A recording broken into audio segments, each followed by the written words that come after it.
Ooh. Okay, hello, welcome to Fake Night Friday. Thank you for joining me. My name is Emma, and I'm gonna try to be here as consistent as I can every Friday. I know in 2024, I know I was like in and out, in and out, in and out, but I'm trying to be more consistent.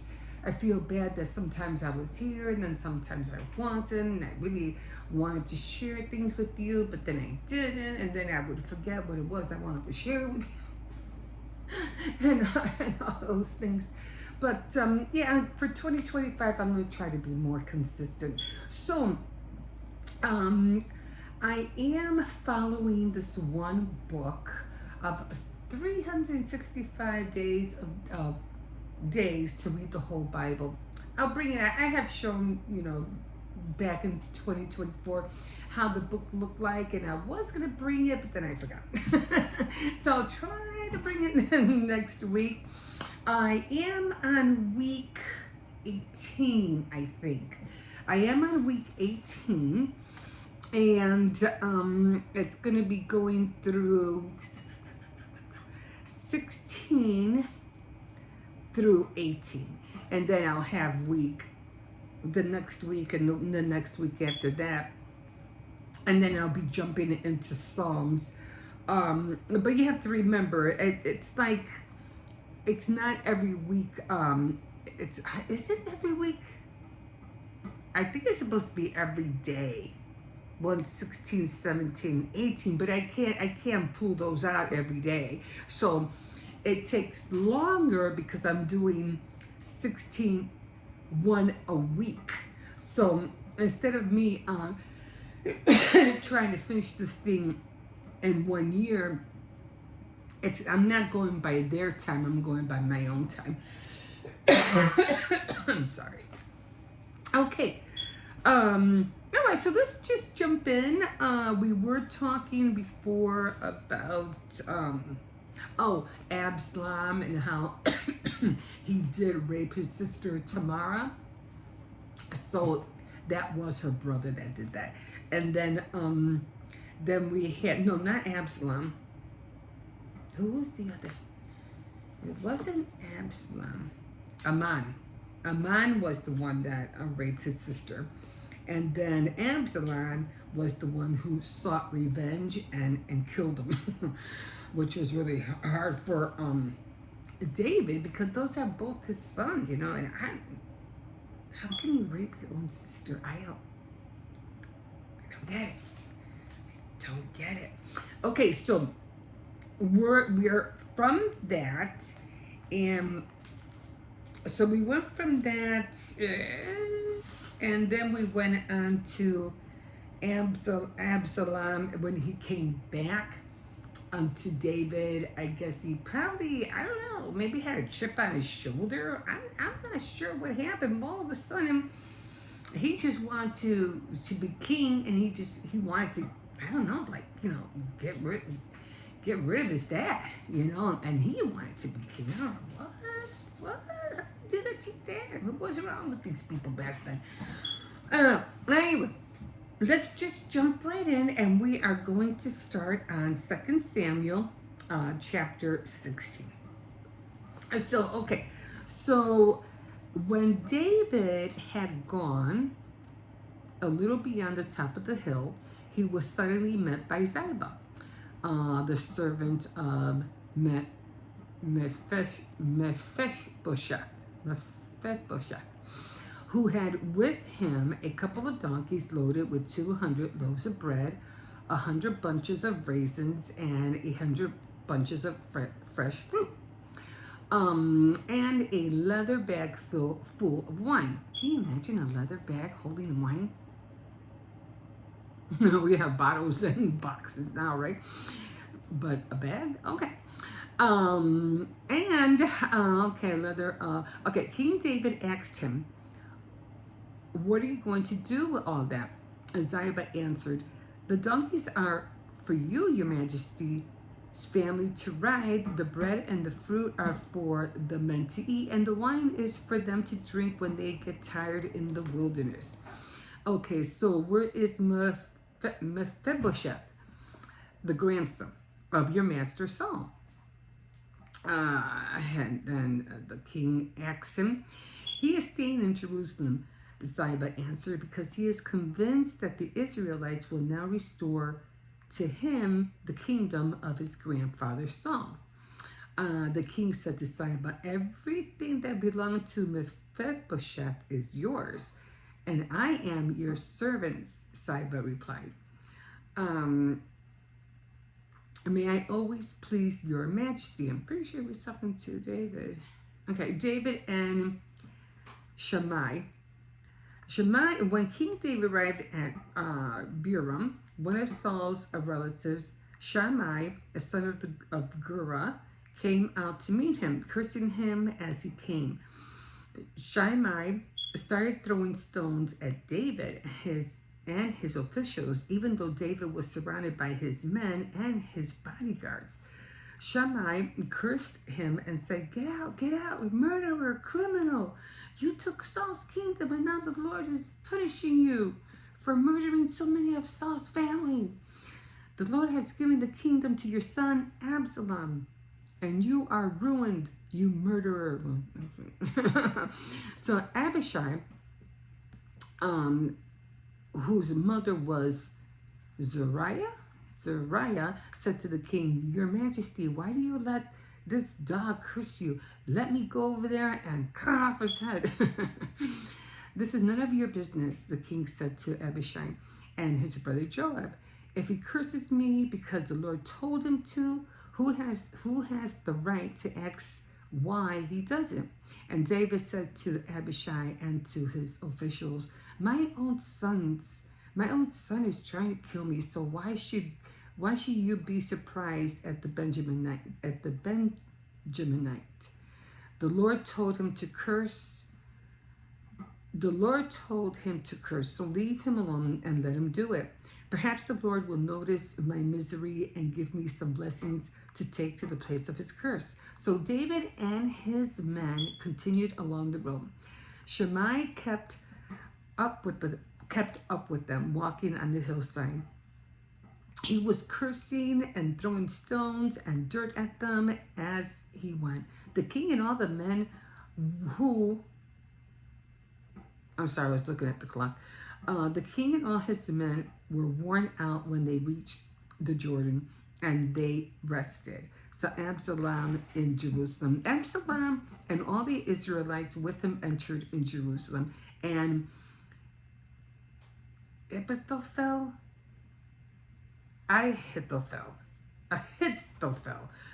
was with them. When Hushai, David's trusted friend, met with Absalom, he shouted, Long live the king, long live the king. What has happened to your loyalty to your friend David? Absalom asked him.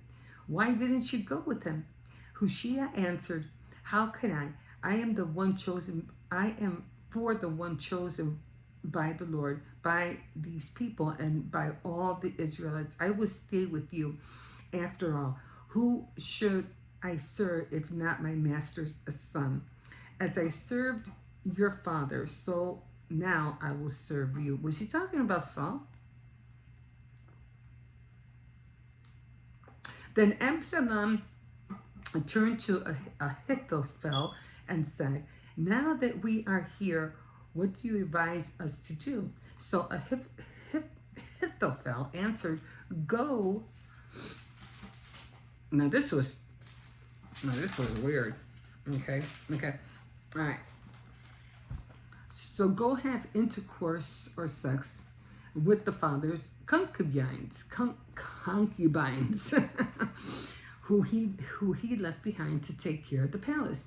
Then everyone in Israel will know that your father regards you as his enemy, and your followers will be greatly encouraged. So they set up a tent for Absalom on the palace roof, and in the sight of everyone, Absalom went in and had intercourse with his father's concubines. How dare he? Any advice that Ahithophel, Ahithophel gave in those days was accepted as though it were the very word of God. Ooh, he's in trouble. But both David and Absalom, and okay, though it were the very word of God, both David and Absalom followed it. So they followed Ahithophel's advice. Oh, we're going to see how that's going to turn out. Not good, I say. Anyway, I keep forgetting to bring this up. It's something I think I missed. I think I missed last week and the week before. Oh, I'm on Esther. Okay, so we are in 2 Samuel 16. Didn't I have I have to update this. Okay, so we are in 2 Samuel 16. In the time of crisis, people responded in various ways. So, oh, by the way, this is the Nelson's Quick Reference, chapter by chapter, Bible commentary. And it's always good to have a variety of commentaries. I mean, if you want to spend all day, going in deep and trying to find out all about the word, all that it has to tell you, you can buy 3, 4, 5, 10 commentaries and spend the whole day reading this and reading that. But you know what? I would go with just maybe 1 or 2 because you're just going to get enthralled with all this information. And it's going to be just so much information that at the time when you want to share it, you're going to be, and all this, and just keep it simple. Keep it simple, guys. Keep it simple. And it's good for you because you're learning slowly. Maybe 2 commentaries a year.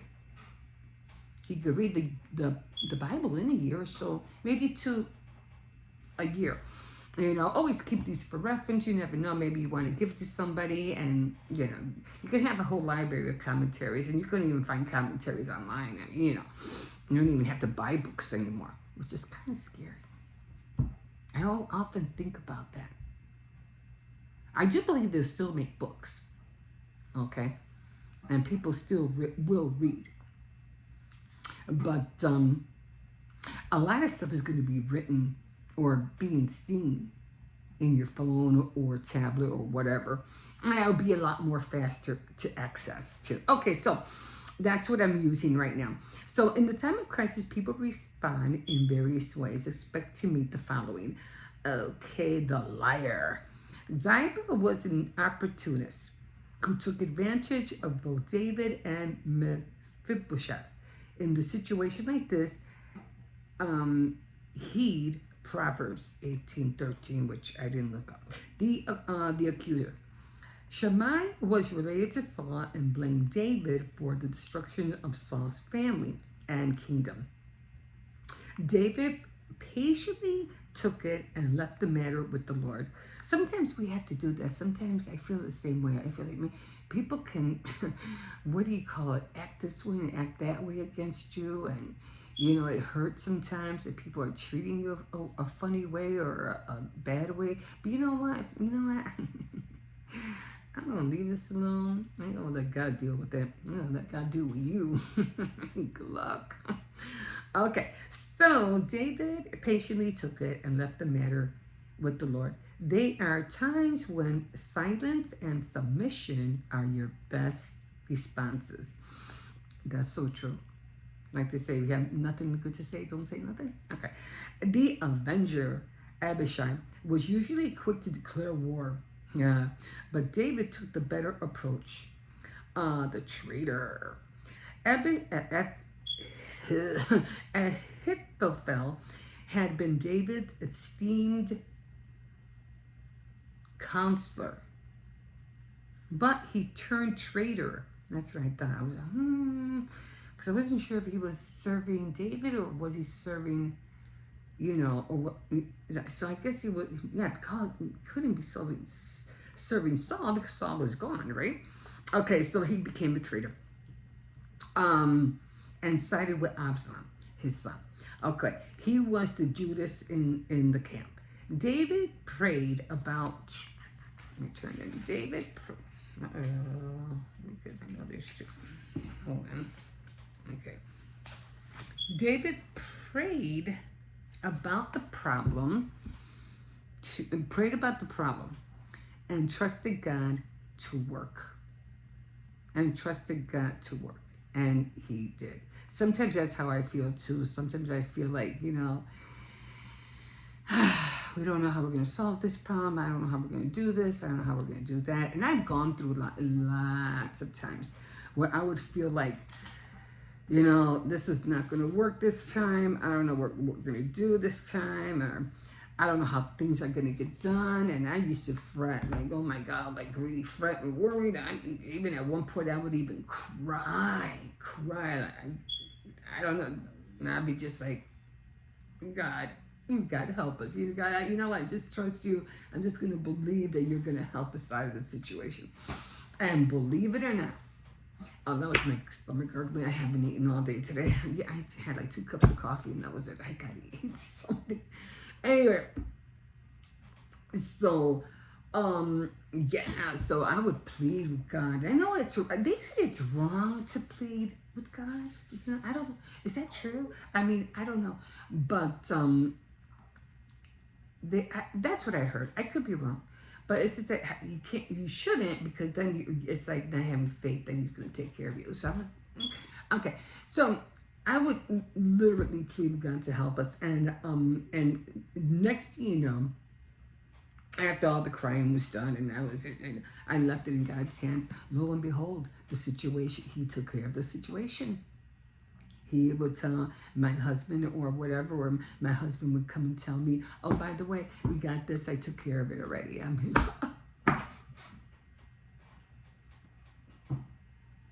that's how I feel. My eyelashes got stuck to the glasses. I swear I put mascara and I swear I feel like I'm putting tar on my lashes. And it got stuck. Anyway. So yeah, and I've gone through that multiple times, not just one time, quite a few times, where I was just like, we're not gonna make it this time. We're not gonna make it. Especially when you're living under your means and you have kids to take care of, and one is not working. Back then, my husband was like in and out of jobs, and I wasn't working at all because the kids were little. And finally, I said, I can't live. I can't stand this kind of life. It's driving me up a wall. So I went and got out there and got a job, and I was like, I gotta get something. I have to do something. I can't live like this. So yeah.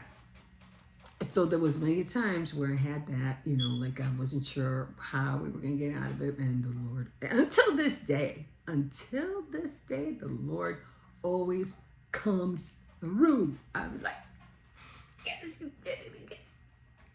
Yeah. Thank you, Lord. Thank you. So I'm always trusting him now. I'm like, because like I said, I have backslidden lots of times. Like I'd say about 3 times I've backslidden. If you go to a church and you've been to a church and you hang out with cell groups, and you know what backsliding is. It mentions it in the Bible too. So it's like, you come and go. But the thing about it is that when that happens and you're out of, you're living in the world and not in the spirit, you'll feel it. You'll know. It's like you feel something missing, tugging at you. And you just have to, once you jump back in it, you're like, you feel good again. It fills that void. That's the spirit fills that void. But yeah, I've been through a lot of that, and I'm just grateful now that I see how gracious and powerful and merciful he is. Who am I to turn my back anymore? I'm done. I'm not living like that no more. I can't take it. I'm so done. So, and then at my age, it's like, I'm already going to be 64, and I feel like, I just feel like I have more to live now than I did in my earlier years. I mean, when you're in the world, you want to live it up, you want to drink, you want to smoke, and believe me, I did the worst things too, but I won't go there. And you just want to show off and blah, blah, blah. But at the end of the day, nobody really cares. Like, seriously, no one cares.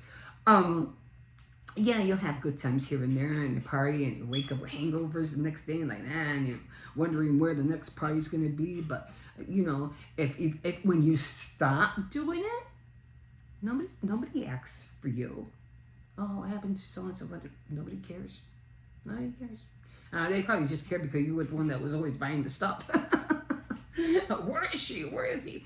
You know, but yeah. So I just say, you know, I'm done. I'm done living that way. I can't. You know, I've given up so many things. Like I think I mentioned years ago that, or times before, like I just got done, you know, watching all criminal shows and stuff like that. I think I mentioned last week how everything I was watching was affecting my mind.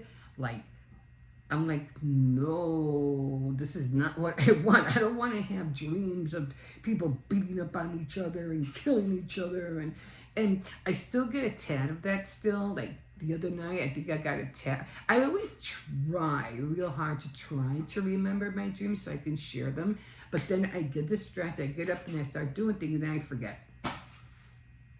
But that one about the sisters fighting on their mom's wedding day stuck with me.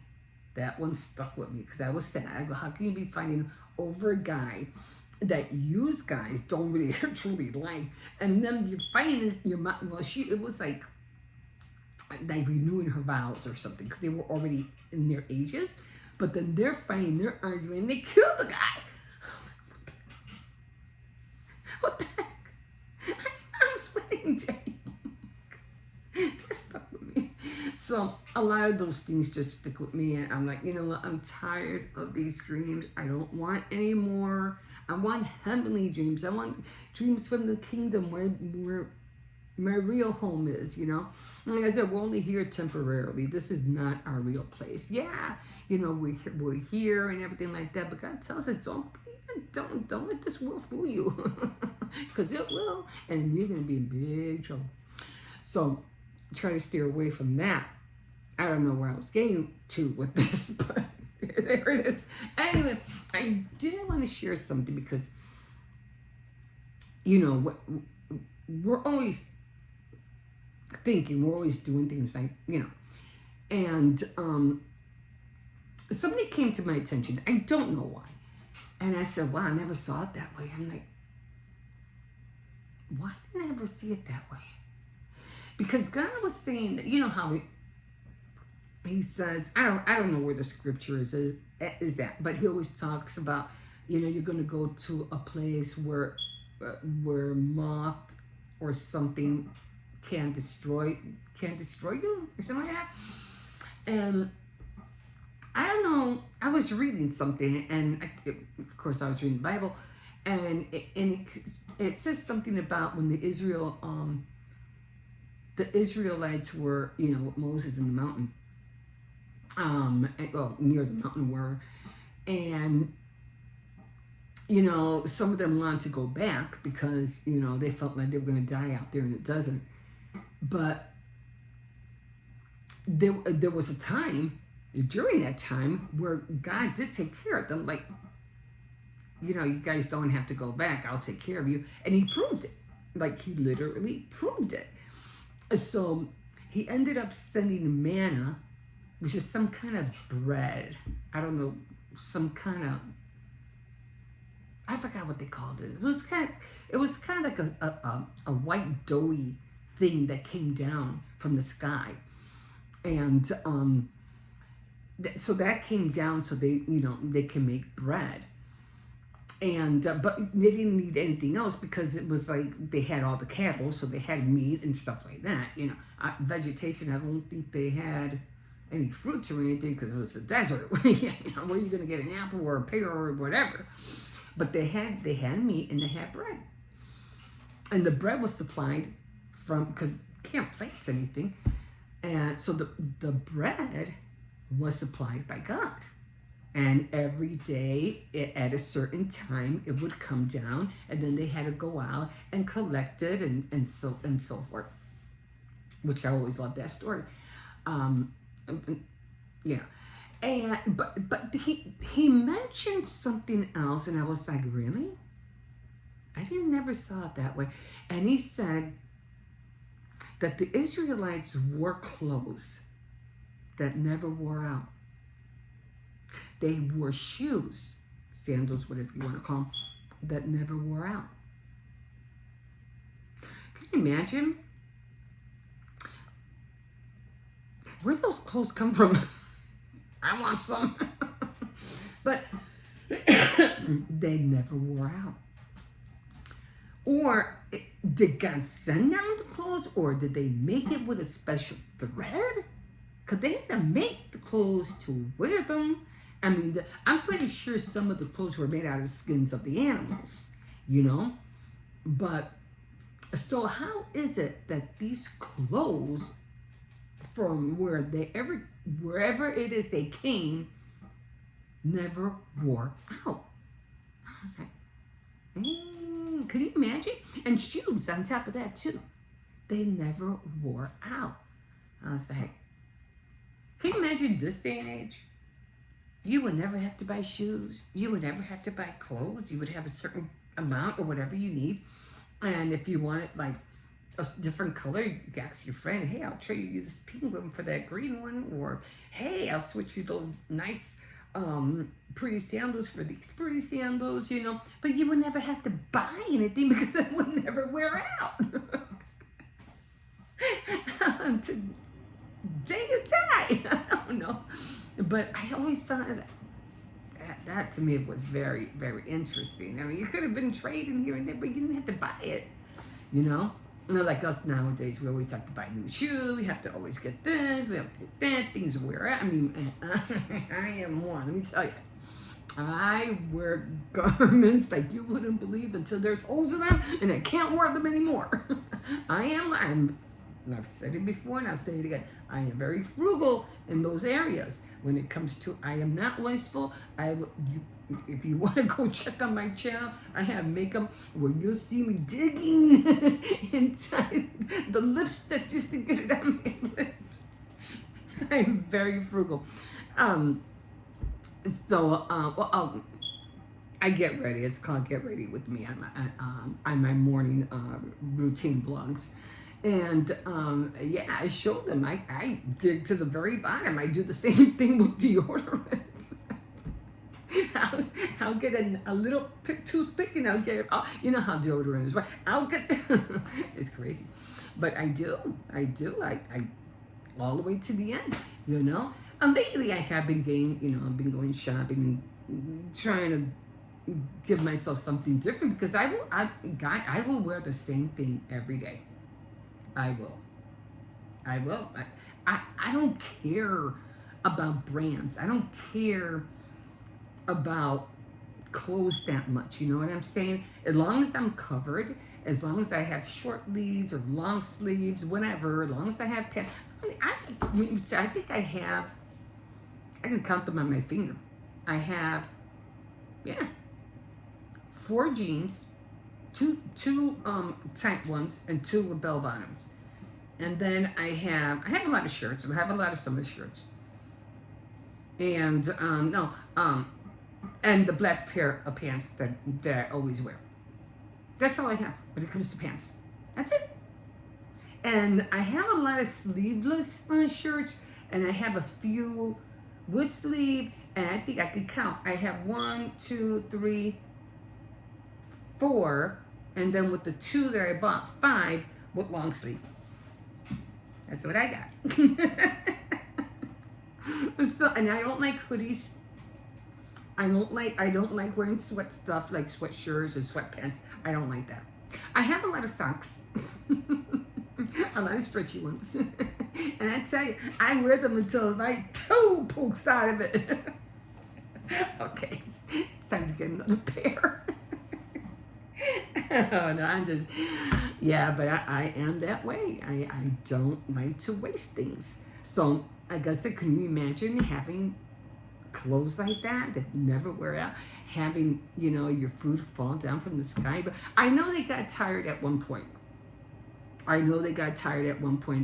where they got mad at God because they were getting tired of eating that manna from the sky. And God got mad. Oh, he got mad. I don't know where it's at. I had to find it. But I know the Lord got mad. I go, what? Let me tell you something. If it wasn't for that man, you people starve. So, I don't know where that's at, but I'll find it. But I caught that so interesting. Like, it's amazing how we take, so much in this world for granted and not to believe in the things that God can do for us, And we always try to, try to do things ourselves. And when we have a great help, and his name is Jesus. And yeah, so I just wanted to mention that, and I thought it was very interesting. But okay, so I'm going to leave you guys with that. And I'm not one to push anything on anybody, but if you don't know who the Lord is and you want him to fill your life with his presence and who he is, just say the sinner's prayer, which is just, Lord, I bring you into my heart. I believe that you died on the cross, you were crucified, you were buried, and you rose up on the third day. I believe that. I welcome you. Thank you for being my Savior. I welcome you in my heart. Teach me your ways, and whatever you want to say. Thank him, and then just tell somebody. Tell anybody. Just tell them, hey, I accepted the Lord accepted me. Ooh, ooh, ooh. You know what I'm saying? And you're in like Flynn. And then you get to experience all these wonderful things that the Lord has for you. Which, believe me, is a lot. Okay, so I am going to be I'm just gonna make a little list. Now I think I have, touched a lot about prayer, fasting, discerning, intercession. And I do want to, dive a little bit more into it, but not too much. Okay, just so you'll get the idea of what everything you're missing when you try to live in this world on your own. And a lot of people think that they live here alone, and you don't. You don't live here alone, even though it might feel that way. You don't. So, especially, I don't want to say that, that I'm just here and, for lack of better words, I don't know how to say it. I am aware. I am aware of the LA fires. I don't want to, say that or anything against it. I don't, we don't know what happened. I'm pretty sure there's going to be an investigation afterwards. I do pray for all the 200,000 people who lost their homes, who lost everything. I pray that they get along. I pray that they help one another, that each person will be a crying shoulder for the other one, because they're all going through this. They're all in the same boat right now. They're all in the same boat. And I pray that people don't take advantage of them or take advantage of their children or anything like that. It's hard to see. It's heartbreaking. And I just pray that the Lord somehow, some way, this will be a wake-up call, not only for them, but for us. And, somehow, some way, this happened for a reason. There's a reason why this happened. And I know God knows what he's doing. He knows why this happened, and we will find out. We will find out why this happened. Okay? We just gotta leave it in God's hand. He got the memo, and he's taking care of it. He's taking care of things, and he's gonna continue to take care of all those who are, are hurting right now.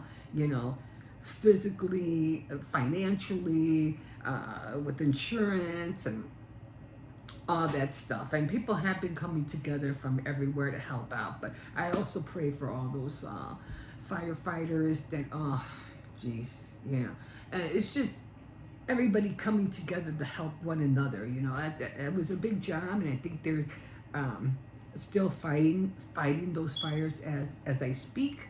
So we'll all see. We'll all know, you know, the reason why this fire happened. There's a reason, and I'm pretty sure it's probably just a wake up call. You know, like, get it together, people, because I'm like getting up to here with you guys. You know, like, I'm done. You know, like, how many times was he done? You know, with Noah and all the people. He go, I'm done.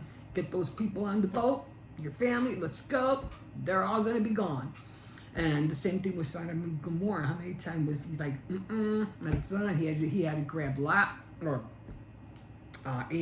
Abraham had to go rescue his nephew, because, you know, he was going to destroy Sodom and Gomorrah. He wasn't kidding. He did, and, you know, they barely made it out of their, you know, by the skin of their teeth. So Abraham barely got him out. Man, you know, I forgot who was the one that turned into stone. I forgot her name. Well, you remember when she looked back and he told her, don't look back. She looked back and she came in, pulled her of salt. Man, oh man, oh man. Anyway, just keep everybody in prayer. Like I said, I am aware, and I didn't want to do this today without knowing that I do acknowledge it. Okay, guys, so I'm going to leave you here. Thank you for joining me for Faith Night Friday, and we will see you next time. You can always like, subscribe, and if you wish, definitely comment. I don't argue about the word. I don't say you're right, you're wrong. You take it, you know, with a grain of salt. You dive in and give, you know, read it, and if you want to share an opinion, I'm happy to hear it, but I'm not going to argue or fight with you over the word. I will not do that. That's what I'm not here for, okay? I'm here to learn, and I'm hoping that you will be here to learn with me. Okay, guys, with that being said, we'll catch you next time on Faith Night Friday. Okay, guys, we'll see you later. Bye-bye.